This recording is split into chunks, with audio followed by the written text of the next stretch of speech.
하나님께서 오늘 우리에게 주시는 말씀은 마가복음 12장 이 1절부터 말씀인데요.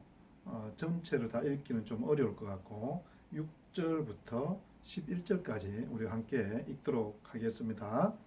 이제 한 사람이 남았으니 곧 그가 사랑하는 아들이라 최후로 이를 보내매 이르되 내 아들은 존대하리라 하였더니 그 농부들이 서로 말하되 이는 상속자니 자 죽이자 그러면 그 유산이 우리 것이 되리라 하고 이에 잡아 죽여 포도원 밖에 내 던져 졌느니라. 포도원 주인이 어떻게 하겠느냐? 와서 그 농부들을 진멸하고 포도원을 다른 사람들에게 주리라. 너희가 성경에 건축자들이 버린 돌이 모퉁이의 머릿돌이 되었나니 이것은 주로 말미암아 된 것이요 우리 눈에 놀랍도다 함을 읽어보지 못하였느냐 하시니라. 아멘. 오늘 말씀은 예수님께서 비유로 새로운 세상에 온 것을 말씀해 주고 있습니다. 한 사람이 포도원을 만들어서 산 울타리로 두르고 접자는 틀을 만들고 망대를 지어서 그러니까 완벽한 포도원을 만드셨다는 거죠.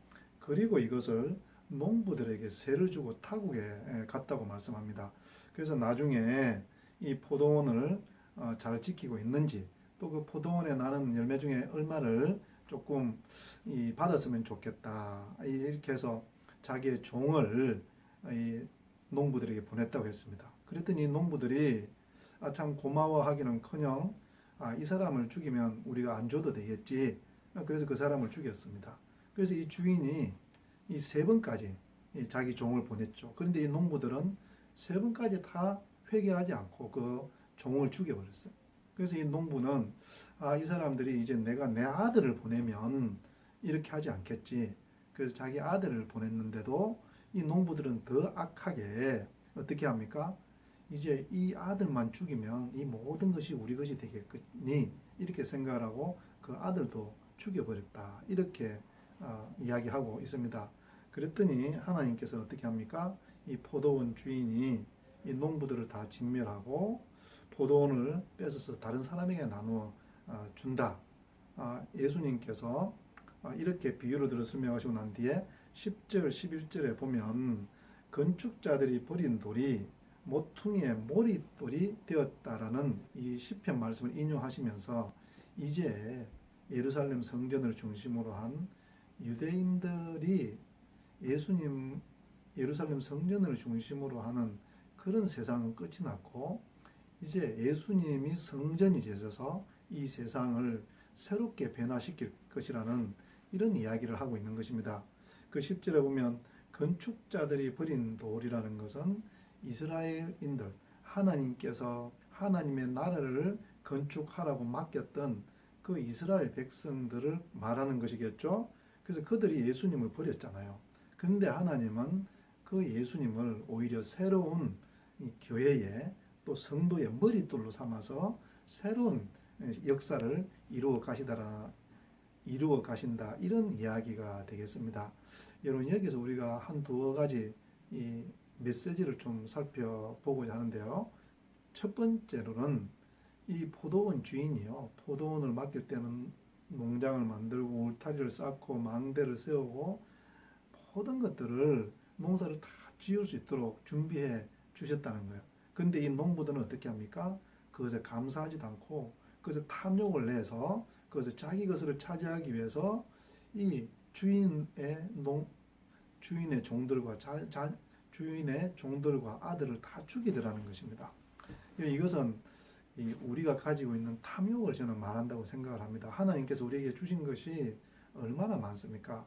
하나님께서 우리에게 주신 자녀들, 또 우리에게 주신 건강, 또 우리에게 주신 여러 가지 감사한 일들이 은혜가 얼마나 많이 있습니까? 근데 우리는 그 모든 것들을 사실 우리의 소유로 생각하고 있죠. 그리고 하나님은 내어 쫓아버리 이것은 내 것이니 이것은 종교 영역이 아니니 내 삶이니 이것은 하나님과 관계없습니다. 주일의 예배만이 하나님과 관계 있습니다. 이렇게 말하면서 우리도 이 농부들처럼 예수님을 내어 쫓아버리고 죽여버리지는 않았을까 이런 생각을 우리가 한번 해봐야 되지 않을까 싶습니다. 여러분 우리에게 주신 모든 것은 하나님께서요, 마치 오늘 본문에 나온 것처럼 농장을 만들고 울타리를 세우고 그게 망대를 세워서 가장 아름답게 주신 줄로 믿습니다. 그래서 우리가 받은 모든 것들에 대해서 감사할 줄 알고요. 그리고 그 감사가 우리 마음 가운데 들어오면 은혜가 임하게 되어 있고요. 우리 입술에 찬양이 울려 나오게 되어 있죠. 그러면 이것이 선순환이 되면서 우리의 삶이 완전히 변화된다는 것입니다. 두 번째로는 예수님은 이전의 우리의 삶과 이후의 우리 삶을 완전히 갈라놓는 분이라는 것입니다. 여러분, 우리가 예수님 믿기 전과 예수님 믿고 난 후의 삶은 완전히 다르지 않습니까? 저도 이제 예수님을 믿은 지가 25년이 넘어가고 있거든요. 근데 제가 가만히 생각해 보면 예수님 믿기 전에 저의 모습과 예수님 믿고 난 뒤에 저의 모습은 완전히 다른 것 같습니다. 여러분, 우리 주님 안에서는요, 우리는 새로운 인생이 된 줄로 믿습니다. 더 이상 과거에 잡히지 맙시다. 더 이상 오늘의 나를 보고 내일을 규정하지 않았으면 좋겠습니다. 여러분, 우리 예수님은요, 우리 인생에 새로운 머릿돌이 될 거예요. 우리는 예수님으로 인해서 새로운 인생을 살아가게 될 줄로 믿습니다. 지금까지 여러분의 삶은 어떻게 평가했습니까? 여러분, 지금부터는 예수님을 여러분의 삶의 기초에 딱 두십시오. 그리고 새롭게 집을 지어 갑시다. 우리 인생을 한번 다시 만들어 가보자고요. 늦은 사람도 없습니다. 70, 80이 됐더라도 다시 한번 시작해 보고요.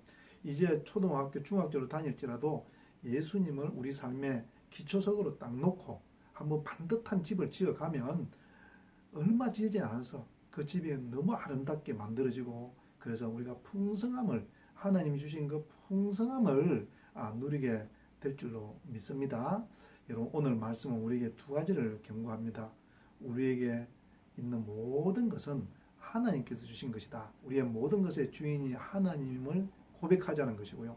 그리고 오늘 이후의 삶은 지금까지 이것들을 다 우리가 버려버리고 정말 예수님을 우리 삶의 기초로 딱 놓고 다시 한번 하나하나 쌓아가 보자는 것입니다. 여러분, 새롭게 하는 것이 멀 것 같고 긴 세월이 되겠지만요, 금방 새로운 집이 지어지고 금방 풍성한 열매를 맺게 될 줄로 믿습니다. 사랑하는 성도 여러분, 예수님은 우리의 주인이십니다. 우리의 모든 것의 주인이심을 고백하십시다.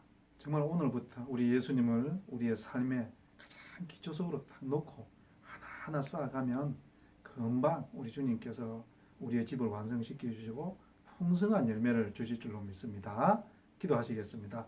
하나님 아버지, 우리 삶의 모든 것이 주님으로 왔다는 이 고백이 우리의 고백이 되게 하시고, 또 주님, 우리가 어제 일 것까지는 다 잊어버리고 오늘부터 주님을 우리 인생의 초석으로 삼아서 흔들리지 않는 새로운 집을 지어가게 하여 주시옵소서.